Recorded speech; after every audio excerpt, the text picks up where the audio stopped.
আমাদের শত শত সন্তান। জীবন মানে একটা মোবাইল, জীবন মানে একটা মোটরসাইকেল, জীবন মানে একটা মেয়ের সাথে সম্পর্ক, জীবন মানে বন্ধুদের আড্ডা। আহা, তার বাবা কে, মা কে, বংশ কি, তার আল্লাহ কে, তার নবী কে, তার দিন কি, ধর্ম কি, কিচ্ছুর খবর নেই।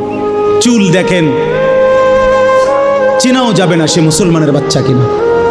প্যান্ট দেখেন, চিনাও যাবে না সে মুসলমানের বাচ্চা কিনা। পেশাব করার সিস্টেম দেখেন, সারাদিনে একবারও কদ্দুর টয়লেট পেপার ব্যবহার করে নাই,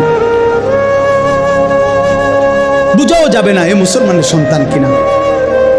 নাফাক, অপবিত্র শরীর, অপবিত্র শরীর। রাস্তার পাশে পেশাব করতেছে, এখান দিয়া গাড়ি ঘোড়া চলতেছে, তার মানুষ চাইতেছে, কোনো পাত্তাও নাই, পাত্তাও নাই। কারণ তার হিসাব হইলো আমার লগে তো মানুষের লগে হিসাব না, আমার লগে হইলো রাস্তার কুত্তার লগে হিসাব।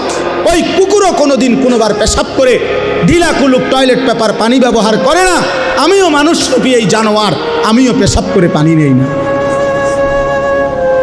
আমার মিল তো হলো ওই জানোয়ারের সাথে।